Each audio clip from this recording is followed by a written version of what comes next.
Bismillahirrahmanirrahim. Assalamualaikum warahmatullahi wabarakatuh. Selamat sore, Ibu-ibu, Mbak-mbak.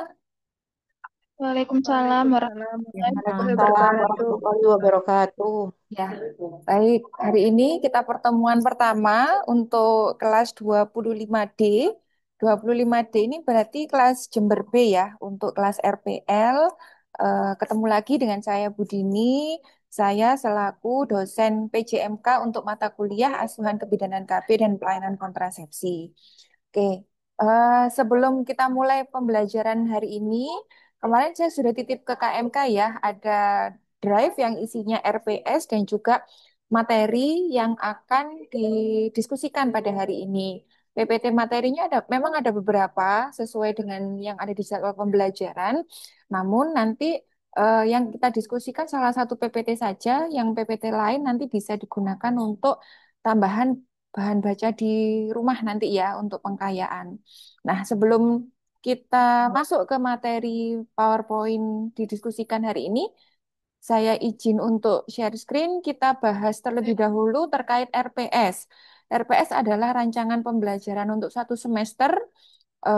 Di situ nanti akan ada panduan apa yang mau kita kerjakan selama satu semester ke depan untuk mata kuliah asuhan kebidanan KB dan pelayanan kontrasepsi.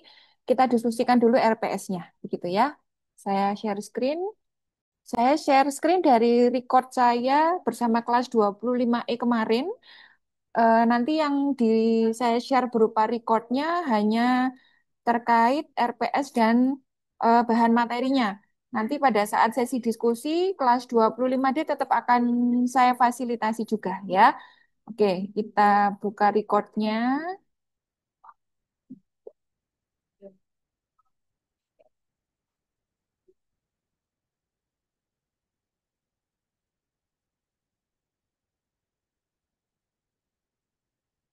Baik, sebelum nanti kita masuk ke materi yang pertama, saya akan menjelaskan terlebih dahulu rancangan pembelajaran untuk satu semester yang barangkali sudah saya titip juga tadi ke KMK sebagai acuan kita bersama untuk satu semester ke depan itu apa yang mau kita pelajari, terus nanti dosennya siapa, terus kapan ada praktikum, kapan ada ujian, tekniknya, dan lain sebagainya.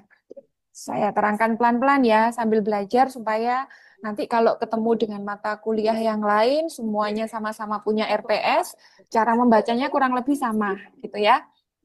Baik, di halaman depan ini merupakan identitas dari mata kuliahnya, ada kodenya, ada nama dosen PJMK-nya, NIDN, fakultas, kaprodi, yang sebenarnya bisa diabaikan. Kalau memang secara administratif mahasiswa belum terlalu membutuhkan ya, kecuali KMK mungkin nanti berkepentingan untuk di jurnal perkuliahan.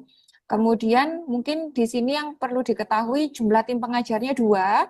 Untuk KB ini nanti saya dengan Bu Dinar, gitu ya. Nah, ini juga masih merupakan identitas dari mata kuliah, ada capaian pembelajaran, capaian mata kuliahnya, deskripsi, bahan kajian, kemudian ini referensi buku-buku yang bisa menjadi acuan belajar bersama. Tapi kalau misalnya tidak cukup waktu, dengan nanti menggunakan PPT yang dibagikan dosen saja, insya Allah sudah bisa nanti kalau untuk ujian UTS UAS ya. Tapi kalau untuk pengembangan teman-teman sekalian, boleh ini ada beberapa rekomendasi textbook yang bisa dibaca ya. Kemudian ini adalah masih sama bentuknya identitas dari mata kuliah dengan bentuk tabel yang memang sudah ada template-nya ya. Jadi mau tidak mau nanti semua mata kuliah pasti akan mengikuti. Cuman saran saya untuk kelas RPM supaya tidak terlalu pusing, boleh kita langsung menuju pada halaman yang judulnya adalah ini, jadwal pembelajaran tatap muka untuk kelas 25C, D, dan E yaitu kelas AJ atau RPL. Boleh langsung ke halaman ini saja, gitu ya. Nggak apa-apa, nggak akan menjadi masalah. Ya, kelas 25C, D, dan E, tiga-tiganya adalah merupakan kelas RPL yang nanti sama-sama mendapatkan mata kuliah asuhan kebidanan KB dan pelayanan kontrasepsi dengan hari yang berbeda. Untuk 25C di setiap hari Jumat, 25D tiap Kamis, 25E yang hari ini setiap Rabu. Satu minggu satu kali dengan jam yang juga sama. Sesuai dengan kalender akademik yang dibagikan oleh Sekprodi, pembelajarannya ada belajar mandiri 100 menit di jam 10.50 sampai 12.30. Namanya aja belajar mandiri ya. Jadi memang boleh dengan membaca materi. Kalau mungkin hari ini masih pertemuan pertama ya membaca RPS begitu boleh. Tadi saya juga sudah sempat membagikan beberapa PPT materi, barangkali sudah ada yang sempat membaca, berarti itu masuk dalam belajar mandiri. Kemudian setelah belajar mandiri, ada 100 menit lagi yang hari ini kita lakukan. Harusnya tadi jam 14 lebih 10 ya. Kurang lebih nanti berarti 100 menit ke depan, atau kita bisa fleksibel. Kalau sebelum 100 menit sudah selesai, ya nggak masalah. Kalau misalnya 100 menitnya juga masih kurang, monggo nanti saya juga akan memfasilitasi. Ini yang 100 menit kedua adalah TMCTJ. TMCTJ ini adalah tatap muka ceramah tanya jawab kuliah klasikal gitu ya. Nah, ini berlaku seterusnya. Nanti pekan kedua, materinya ini dilihat nama fasilitatornya. Kalau pertemuan pertama hari ini dengan Bu Dini, maka pekan ke depan sesuai dengan jadwal adalah dengan Bu Dinar. Gitu. Untuk kelas 25E diingat-ingat tiap hari Rabu. Gitu ya. Kemudian pekan ketiga ketemu lagi sama Bu Dini, pekan keempat sama Bu Dinar, pekan kelima Bu Dini lagi, keenam Bu Dinar, ketujuh Bu Dini. Ini selang-seling begitu ya. Nanti pekan ke-8 di tanggal 3 sampai 7 November sesuai jadwal kita ada UTS. Nanti UTS-nya ini secara daring ya, pakai aplikasi yang ada di Eduvecta. Oke, ini saya tuliskan Dini karena memang nanti penanggung jawab ketika ujian adalah kembali ke PJMK, yaitu kepada saya. Kemudian nanti di pekan ke-9 ini masih dengan teori nanti dengan Bu Dinar. Pekan ke-10, nah pekan ke-10 sampai dengan seterusnya ke bawah menghabiskan pekan ini kita sudah mulai praktikum.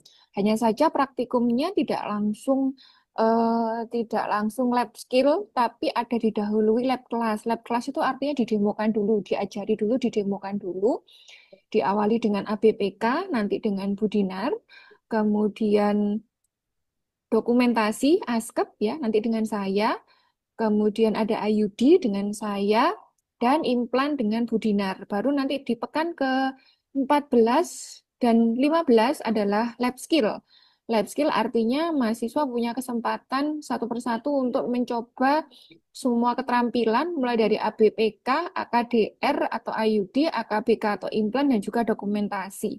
Nanti dibagi menjadi 2 kelompok, separuh dengan saya, separuh dengan Bu Dinar, dan kemudian diakhiri di pekan ke-16 adalah ujian akhir semester. Nanti biasanya setelah ujian akhir semester ada ujian praktikum atau OSCE. Nah, mungkin bertanya-tanya, kalau kita ceramah tanya jawab kan sudah pasti daring ya, Ibu-ibu, Mbak-mbak. Nanti bagaimana Bu kalau kita ketemu dengan lab kelas nih mulai pekan ke-10, berarti nanti sekitar di November pekan ketiga ya ini sekitar 19 November. Lab ini keterangannya praktikum, apakah ini akan dilaksanakan secara luring, demikian pula bagaimana lab skill-nya. Nah, ini monggo untuk kelas RPL boleh disepakati ya. Harapannya sih kalau misalnya mau kompak, Bu, pengennya kita daring ya. Sudah nanti berarti kita biasanya membahas dengan menunjukkan video tutorial begitu, kita analisa bersama. Kalau misal ada perlu beberapa alat yang saya bawa ya akan saya demokan melalui Zoom seperti ini. Tapi bahasannya bukan lagi ngomongin teori tapi ngomongin tentang skill. Tuh, lab kelasnya kayak gitu. Kalau mau daring.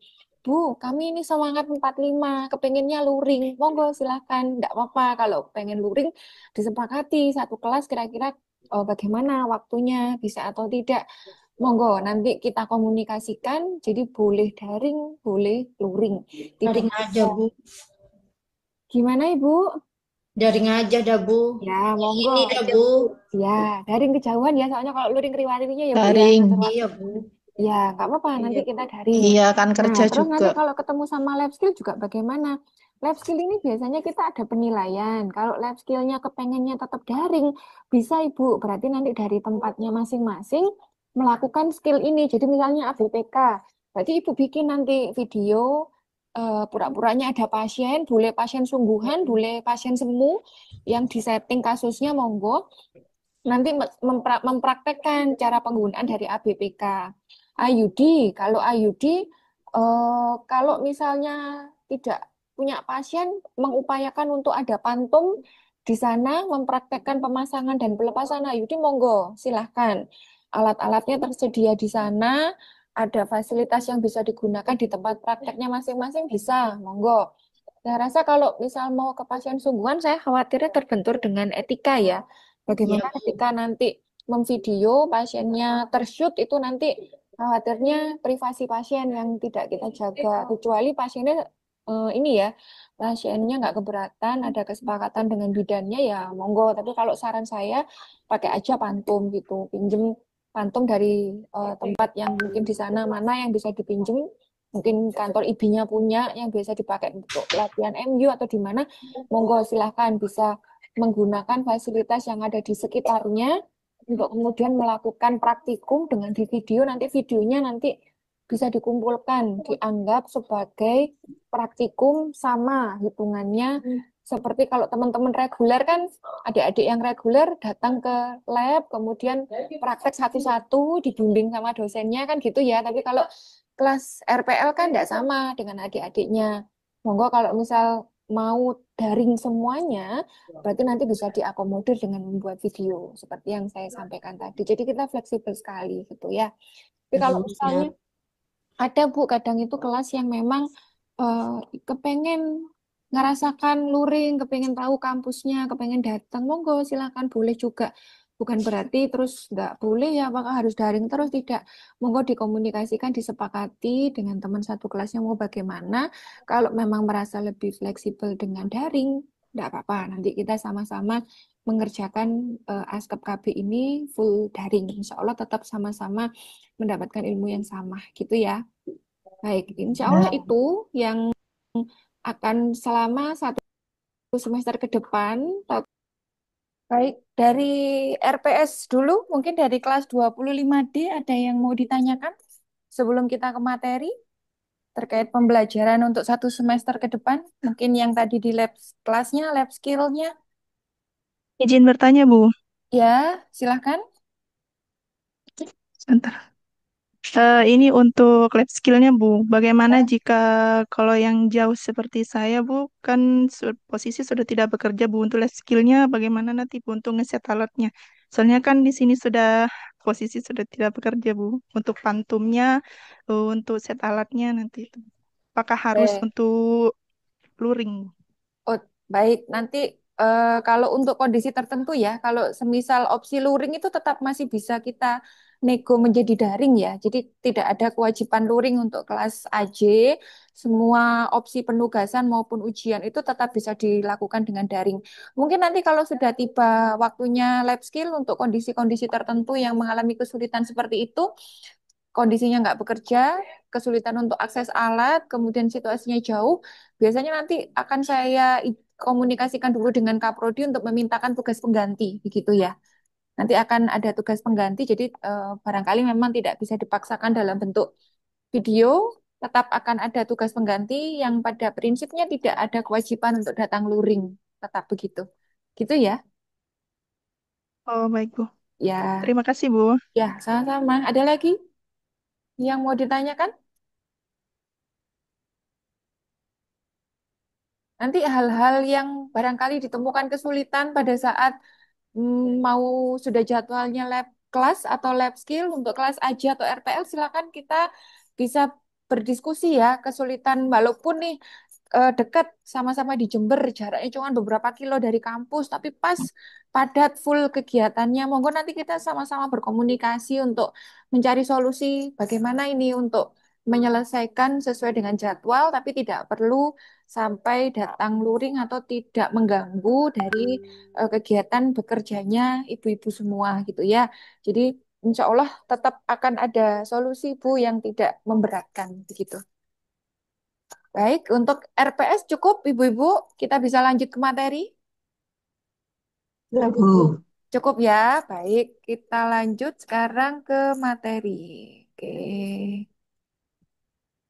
Iya, Kalau silakan. misalnya yang praktek itu ya, Bu. Sebentar. Yang selanjutnya pasti juga akan lebih komplit lagi yang dibahas. Baik. Oke, sebagai pendahuluan.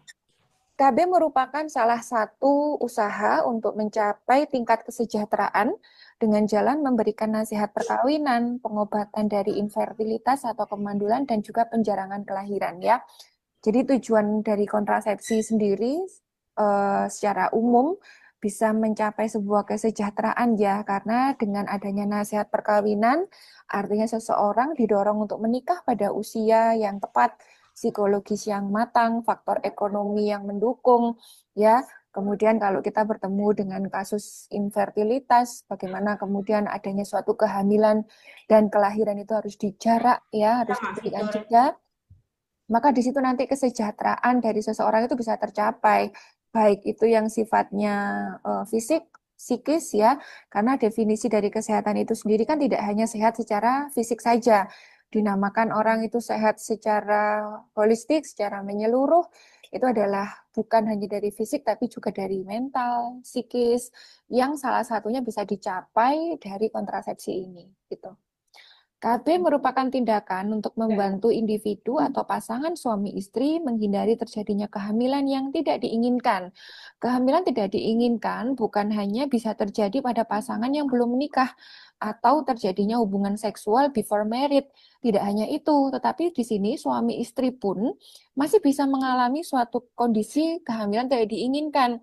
Semisal si istri ini pasangannya masih saja baru pada kondisi selesai nifas, kemudian terlambat ber-KB, terus tahu-tahu hamil, tentu itu merupakan sebenarnya kehamilan yang tidak diinginkan ya, walaupun nanti pada akhirnya berjalannya dari usia kehamilan biasanya akan beradaptasi, kemudian akan menerima, tetapi kan kita dengan sadar ya, baik itu secara medis maupun itu secara psikologis, kehamilan dengan jarak yang terlalu dekat ini kan pasti menjadi sebuah problematika, terutama bagi seorang perempuan. Maka kehamilan tidak diinginkan ini bisa terjadi bukan hanya pada kehamilan tidak diinginkan pada kasus seksual before married, tapi juga bisa terjadi pada pasangan suami istri yang tidak bijak dalam memilih atau menggunakan kontrasepsi.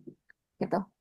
KB merupakan proses yang disadari oleh pasangan untuk memutuskan jumlah dan jarak anak serta waktu dari kelahiran. Jadi untuk menentukan kapan mau hamil lagi, berapa jumlah anaknya, dan sebagainya. Jadi tujuan dari ber-KB adalah untuk meningkatkan kesejahteraan ibu dan anak, mewujudkan keluarga kecil yang bahagia dan sejahtera melalui pengendalian kelahiran dan pertumbuhan penduduk, menghasilkan penduduk yang berkualitas dan juga mencegah kematian ibu dan anak. Karena wanita itu ketika dia hamil dan bersalin dalam jarak waktu yang terlalu dekat, kemudian terlalu cepat, terlalu banyak, ini meningkatkan angka kematian ibu. Skor Puji Rohiyatinya akan menjadi semakin tinggi. Baik, sasaran dari program KB dibedakan menjadi dua, sasaran langsung dan sasaran tidak langsung. Sasaran langsung di sini yang dimaksud adalah pada pasangan usia subur dengan tujuan untuk menurunkan tingkat kelahiran dengan cara penggunaan kontrasepsi secara berkelanjutan. Jadi yang dinamakan sasaran langsung adalah ketika kita berhadapan langsung dengan akseptor KB-nya. Kemudian sasaran tidak langsung adalah pelaksana dan pengelola KB dengan cara menurunkan tingkat kelahiran melalui pendekatan kebijaksanaan kependudukan terpadu. Jadi sasaran tidak langsung ini adalah satu kondisi di mana kita menjadi seorang manajerial, menjadi seorang yang mengatur dari program KB itu sendiri. Jadi bukan lagi berhadapan dengan akseptor, tetapi berhadapan dengan program-program yang berkaitan dengan pelayanan KB. Gitu. Baik, kita berlanjut ke ruang lingkup program KB. Apa yang dilakukan biasanya dalam asuhan KB? Kita melakukan ada KIE, komunikasi informasi edukasi, ada konseling, ada pelayanan infertilitas, pendidikan seks, konsultasi pranikah dan juga konsultasi perkawinan, konsultasi genetik, yang tentu diingat kembali mana batasan-batasan bidan dapat melakukan sesuai ranah kewenangannya, mana yang kemudian akan membutuhkan kolaborasi atau rujukan ya. Jadi hal-hal yang dilakukan dalam ruang lingkup program KB tetap akan ada bagian yang bidan dapat melakukan secara mandiri, ada yang nanti juga membutuhkan kita berkolaborasi. Nggak semuanya bisa dilakukan secara mandiri oleh bidan. Contohnya nggak bisa secara mandiri, Misalnya pelayanan infertilitas yang sampai penanganan dengan hormonal, ya, konsultasi genetik yang kemudian butuh pemeriksaan laboratorium lebih lanjut. Nah, tentu kita membutuhkan lanjutan ya, nggak bisa kemudian dilakukan secara mandiri oleh bidan. Baik, kita berlanjut untuk merefresh kembali terkait istilah-istilah yang berkaitan dengan KB. Kita kenal dengan istilah akseptor KB. Ini adalah pelaku yang dengan sadar memutuskan mengatur jumlah dan jarak anak serta waktu kelahiran dengan menggunakan berbagai metode kontrasepsi, ya, akseptor KB, atau orang yang sedang menjalankan atau sedang menerima asuhan KB gitu ya. Saya rasa semuanya sudah familiar. Nah, ini adalah sekarang kita refresh kembali terkait apa saja jenis-jenis dari akseptor KB. Ada akseptor aktif, aktif kembali, KB baru, KB dini, KB langsung, dan juga KB dropout. Sebagai salah satu bocoran ibu-ibu, biasanya macam-macam jenis akseptor ini suka berulang kali keluar di UTS atau UAS. Jadi nanti kalau misalnya mendapat materi ini, boleh ini ditandai yang namanya akseptor aktif, aktif kembali, KB baru, KB dini, KB langsung, KB dropout itu yang seperti apa. Baik, kita bahas satu persatu ya. Akseptor aktif adalah seorang akseptor yang pada saat ini menggunakan salah satu cara atau alat kontrasepsi untuk menjarangkan kehamilan atau mengakhiri kesuburan. Jadi orang yang sedang secara umum sedang menggunakan KB, itu namanya adalah akseptor aktif. Kemudian yang kedua ada akseptor aktif kembali, adalah pasangan usia subur yang telah menggunakan kontrasepsi selama 3 bulan atau lebih, jadi minimal 3 bulan, ya, tidak diselingi suatu kehamilan dan kembali menggunakan cara kontrasepsi, baik dengan cara yang sama maupun berganti cara setelah berhenti atau istirahat kurang lebih 3 bulan berturut-turut dan bukan karena hamil, ya. Jadi ceritanya gini, ada seorang akseptor, misalnya pakai suntik 1 bulan. Berarti kalau di sini minimal 3 bulan, berarti setidaknya dia 3 kali suntik. Nah, setelah 3 kali suntik, di bulan keempat dia nggak datang suntik. Tapi nggak datang suntiknya nggak boleh karena hamil. Jadi kan di sini sudah disampaikan bukan karena hamil ya. Dia berhenti di bulan keempat nggak datang untuk suntik. Bulan keempat, bulan kelima, bulan keenam, dia nggak datang lagi untuk suntik dengan berbagai macam faktor. Misalnya, ya karena 3 bulan itu suaminya nggak ada, misalnya, jadi nggak terjadi koitus, maka dia tidak membutuhkan adanya proteksi dari KB, ya. Dan bukan bukan dan kemudian pada saat 3 bulan berhenti, ke bulan keempat, bulan kelima, bulan keenam dia tidak menggunakan kontrasepsi, 4, 5, 6, bulan ke-7 dia datang lagi untuk melakukan sebuah kontrasepsi, baik itu kontrasepsi yang sama seperti awal, suntik tadi, atau kontrasepsi yang baru. Nah, itu namanya akseptor yang aktif kembali. Ya, tapi berhentinya bukan karena hamil ya, berhentinya bukan karena hamil, terus terjadi abortus, terus KB lagi, nggak kayak gitu. Kalau yang seperti itu, yang misal penyebabnya adalah kehamilan, nggak bisa disebut akseptor aktif kembali. Kalau yang disebut akseptor aktif kembali, ya dia memang berhenti dengan alasan-alasan yang lain, tapi bukan karena hamil. Berhentinya setidaknya 3 bulan, terus pada bulan selanjutnya dia balik untuk ber-KB lagi. Ini namanya akseptor aktif kembali. Gitu. Baik, yang ini adalah selanjutnya akseptor KB baru. Adalah seorang akseptor yang benar-benar baru pertama kali menggunakan alat kontrasepsi atau pasangan usia subur yang kembali menggunakan alat kontrasepsi setelah melahirkan atau abortus. Jadi ini orang yang dianggap pertama lagi start dari awal ya, di restart menjadi seorang akseptor yang baru, baik itu karena dia sama sekali memang belum pernah ber-KB atau dia adalah pasangan yang pasca abortus atau pasca melahirkan. Kemudian akseptor KB dini merupakan ibu yang menerima salah satu cara kontrasepsi dalam waktu 2 minggu setelah melahirkan atau abortus. Ini bisa juga menjadi akseptor KB dini atau akseptor KB pasca salin ya, yang definisinya serupa, yaitu mereka yang segera mendapatkan asuhan KB segera setelah melahirkan. Di sini jaraknya adalah 2 minggu, 2 minggu segera setelah melahirkan. Oke. Akseptor KB langsung merupakan para istri yang memakai salah satu cara kontrasepsi dalam waktu 40 hari setelah melahirkan atau abortus. Terus apa Bu bedanya dengan yang 2 minggu? Kita lihat di jarak waktunya ya. Antara akseptor KB dini dengan akseptor KB langsung, ini masih lebih cepat yang miliknya akseptor KB dini. Jadi dari segi timing lebih cepat di 2 minggu pertama itu masuk akseptor KB dini. Kalau di 40 hari berarti masuknya di akseptor KB langsung. Apakah pasien yang melakukan akseptor KB dini bisa masuk ke dalam akseptor KB langsung? Jawabannya iya. Karena di dalam 40 hari ini kan juga mencakup yang KB dini. Tetapi jangan dibalik, akseptor KB langsung belum tentu merupakan akseptor KB dini. Ya, karena ketika dia sudah lebih dari 2 minggu, maka definisinya adalah masuk pada akseptor KB langsung. Jadi akseptor KB langsung tidak bisa menjadi akseptor KB dini. Kalau ternyata dia pakai KB-nya sudah lebih dari 2 minggu. Tapi mereka yang ada di kategori akseptor KB dini bisa masuk dalam kategori akseptor KB langsung. Karena batasan akseptor KB langsung adalah di 40 hari. Gitu. Nah, berikutnya adalah akseptor KB dropout, merupakan akseptor yang telah menghentikan pemakaian kontrasepsinya lebih dari 3 bulan.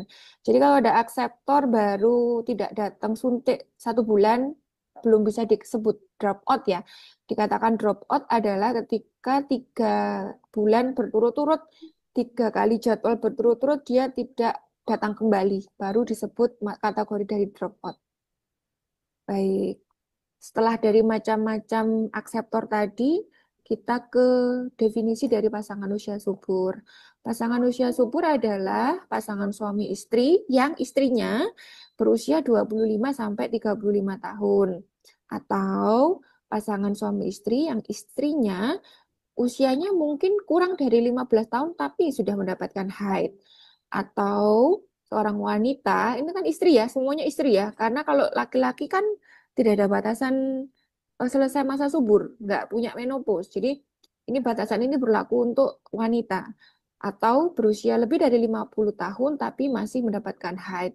Maka jika seorang wanita berada dalam kategori ini, berapapun usia suaminya, mereka akan masuk dalam kategori pasangan usia subur. Baik. Berikutnya kontrasepsi. Kontrasepsi ini berasal dari bahasa kontra dan konsepsi. Kontra artinya melawan atau mencegah.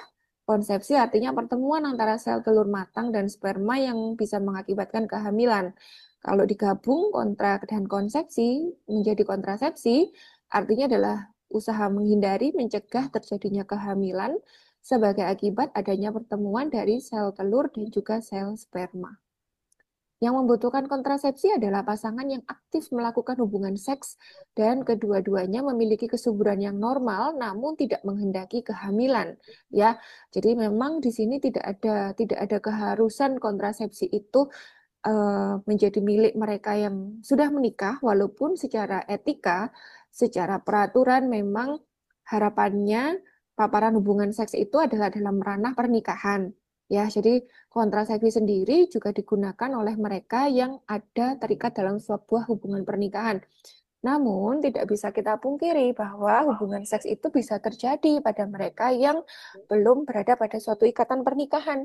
Sehingga kontrasepsi pun juga dapat digunakan. Jadi istilahnya bukan suatu kelaziman, tapi bisa digunakan bagi mereka yang memang sudah terpapar dari hubungan seksual walaupun tidak dalam ikatan pernikahan. Ini konotasinya tidak selalu menjadi negatif ya, karena misalnya kita ketemu dengan seorang wanita korban perkosaan, kontrasepsi darurat jika memang koitusnya terjadinya masih kurang dari 2 kali 24 jam, kontrasepsi darurat dapat diberikan untuk mencegah terjadinya kehamilan yang dapat menimbulkan masalah baru yang nanti akan bisa menimbulkan traumatis yang lebih berat pada korban perkosaan ini.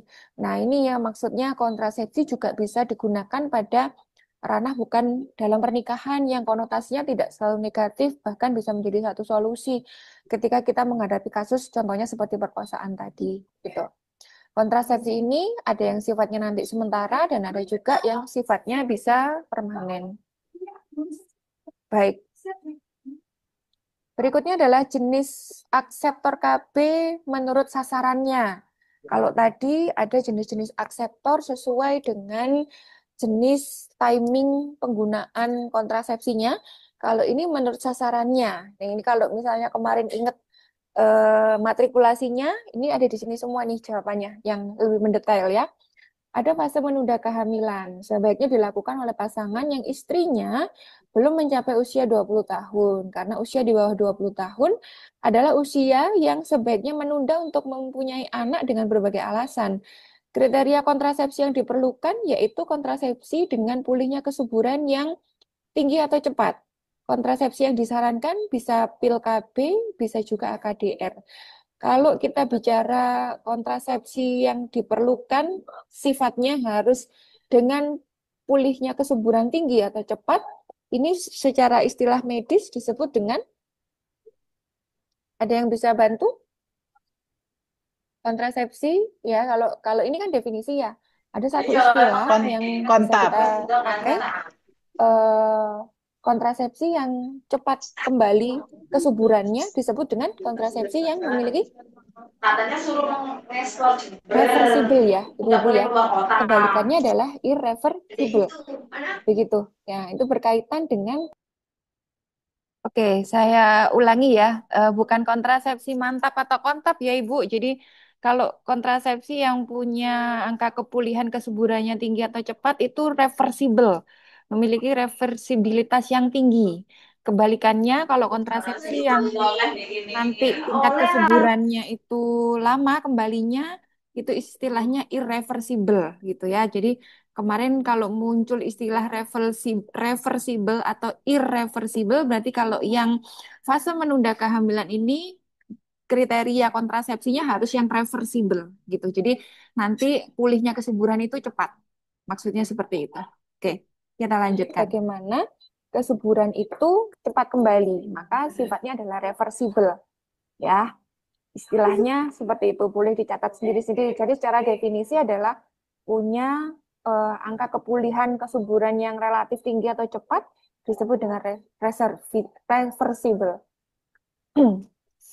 Kemudian berikutnya adalah tujuan fase untuk mengatur atau menjarangkan kehamilan direkomendasikan pada pasutri usia 20-30 tahun, merupakan di sini adalah periode-periode yang paling baik untuk melahirkan dengan jumlah idealnya 2 orang anak dan jaraknya adalah sekitar 2-4 tahun. Kriteria kontrasepsi yang digunakan pada usia produktif ini adalah diperlukan dengan tingkat efektivitas yang tinggi dan dapat digunakan dalam jangka waktu 3-4 tahun, berarti membutuhkan metode jangka panjang sesuai dengan jarak kehamilan yang direncanakan. Itu ya, jadi supaya betul-betul mendapatkan ideal jaraknya 2-4 tahun, ini gunakan kontrasepsi yang sifatnya adalah jangka panjang MKJP untuk di tujuan mengatur atau menjarangkan kehamilan pada usia produktif. Oke. Nah, kalau fase mengakhiri kesuburan, setidaknya punya 2 anak, istrinya lebih dari 35 tahun dan memang tidak ingin hamil lagi, atau misalnya usianya belum sampai 35, masih usia reproduktif, tapi punya resiko tinggi jika terjadi kehamilan. Nah, ini juga bisa memilih fase untuk mengakhiri kesuburan, ketimbang nanti terjadi AKI, AKB, atau stunting. KB yang disarankan adalah bisa kontrasepsi mantap, AKDR, implan, dan juga suntik KB 3 bulan. Jadi ini berdasarkan dari prioritasnya ya. Kalau namanya mengakhiri kesuburan, ya sebenarnya adalah kontrasepsi mantap. Kalau AKDR implan, suntik KB 3 bulan sebenarnya bukan mengakhiri, tapi dia bisa menjadi satu alternatif. Kalau memang tidak mau kontrasepsi mantap, ya pakai yang kontrasepsinya jangka panjang.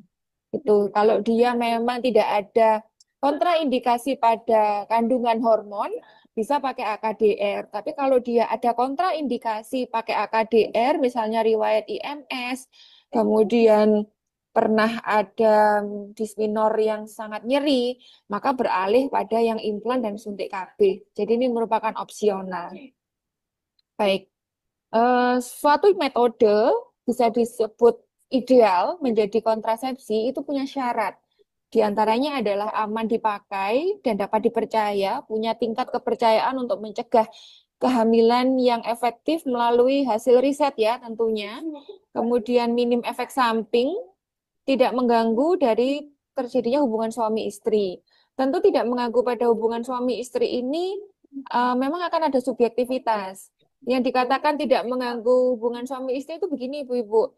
Eh, Misalnya suntik KB. Suntik KB itu kan melindungi ketika hari ini kita disuntik, kemudian jeda beberapa hari kemudian kan tubuh kita sudah terlindungi. Kita sudah punya proteksi dari KB.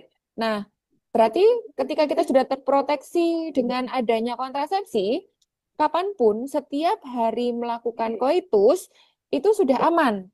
Sehingga pasangan suami istri tidak perlu lagi khawatir saya masa subur atau tidak gitu.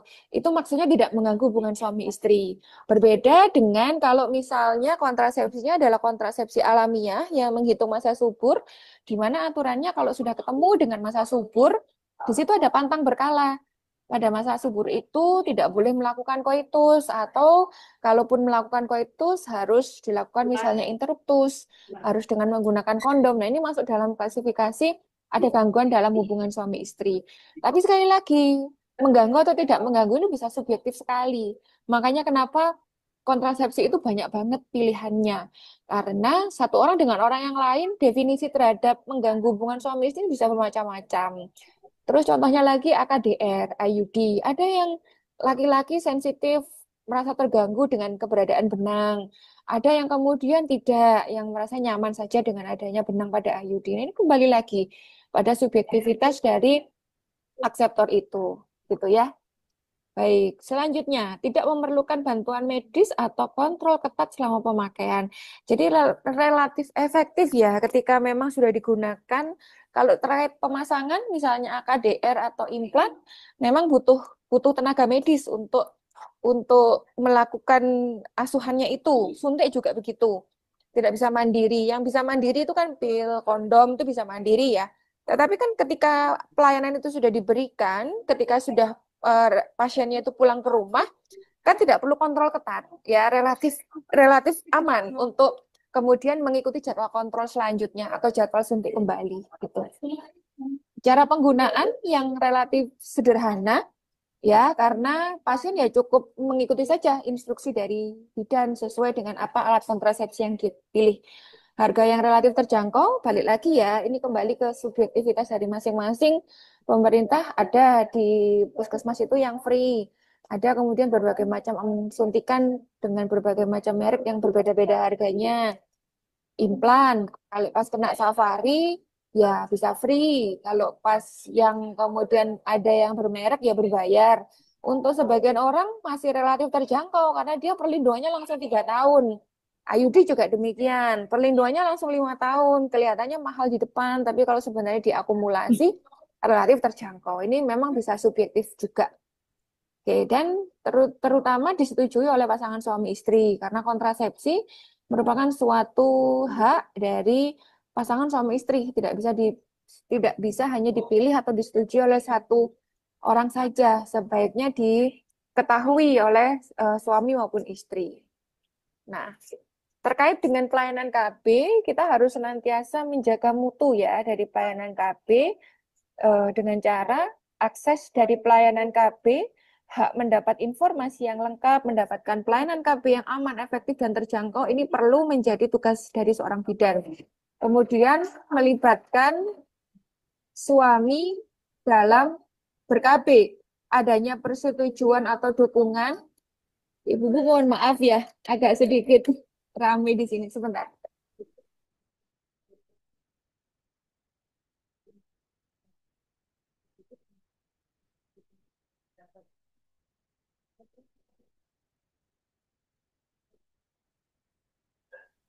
Baik, Ibu-ibu, saya lanjutkan lagi ya. Melibatkan suami dalam ber-KB, baik itu melalui persetujuan atau dukungan, komunikasi maupun juga keterlibatan suami dalam ber-KB. Misalnya dalam penggunaan kondom atau vasektomi. Nah, ini walaupun rendah, tetapi laki-laki yang eh, berkenan untuk turut serta menggunakan kontrasepsi, ini merupakan salah satu indikator dari pelayanan KB itu punya kualitas yang baik karena ada satu kepercayaan yang bisa ditanamkan dalam jiwa laki-laki yang sebenarnya ini memang tidak banyak terjadi. Tuh. Oke.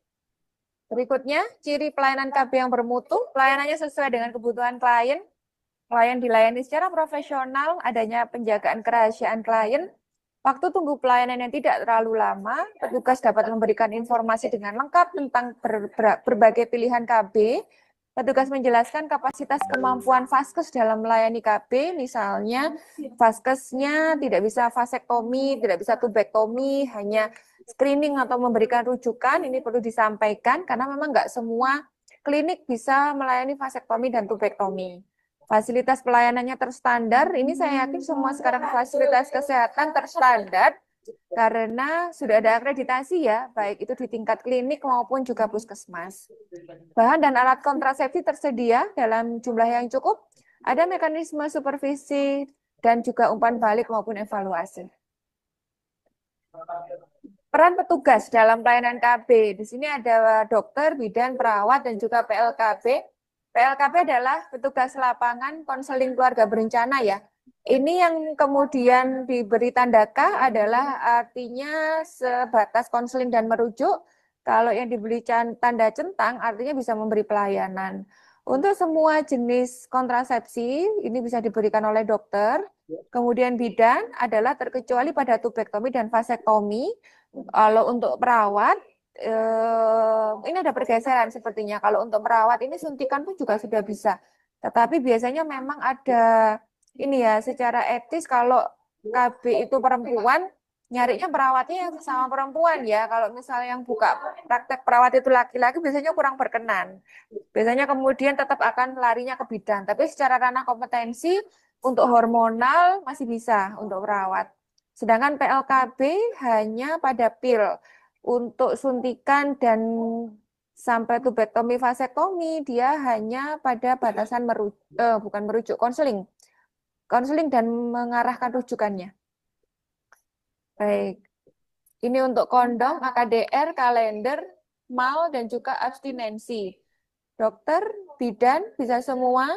AKDR tidak untuk perawat dan juga PLKB sebatas dari konseling dan rujukan. Oke, ini adalah pilihan metode kontrasepsi berdasarkan tujuan pemakaiannya. Ini urutan prioritasnya pada fase menunda kehamilan, ya tadi yang dikatakan punya reversibilitas tinggi, angka kembali kesuburannya lebih tinggi, pilihannya adalah untuk pil, AKDR, kondom, implan, dan suntikan. Kalau menjarangkan kehamilan di usia 20-30 tahun, dengan jumlah anak harapannya 2, urutannya adalah AKDR, suntik, mini pil, pil, implan, dan juga kondom. Kalau tidak ingin hamil, steril, tubektomi atau vasektomi, AKDR, implan, suntik, kondom, dan juga pil. Ya, baik. Saya rasa cukup untuk PPT hari ini. Ya, baik. Sekian materi dari saya. Mungkin kalau ada yang mau ditanyakan, saya persilakan Ibu-Ibu. Ada yang ingin bertanya? Tidak ada? Cukup jelas? Cukup Ibu-Ibu hari ini kuliahnya? Cukup, Bu. Cukup ya? Oke, baik. Ya, saya rasa juga masih bukan hal baru. Bahkan nanti sampai ke praktikum pun, saya yakin ibu-ibu RPL ini pengalamannya kan jam terbangnya sudah banyak ya, sudah tinggi. Nanti mungkin terkecuali yang memang masih fresh graduate, nggak apa-apa. Kita sambil berproses, terus melakukan diskusi ya terkait apa kebaruan dalam kontrasepsi dan keluarga berencana ini. Baik, kalau sudah tidak ada pertanyaan, saya ucapkan terima kasih untuk kesediaan waktu dari ibu-ibu. Semoga sedikit apa yang saya sampaikan menjadi ilmu yang barokah dan bermanfaat untuk kita semua. Saya mohon maaf Amin. jika ada kekurangan saya dalam menyampaikan materi hari ini. Saya akhiri perkuliahan sore hari ini. Terima kasih. Assalamualaikum warahmatullahi wabarakatuh. Waalaikumsalam Waalaikumsalam warahmatullahi warahmatullahi wabarakatuh. Terima kasih, Bu. wabarakatuh. Ya, Terima kasih, Bu. sama-sama Ibu-ibu. Saya izin live ya.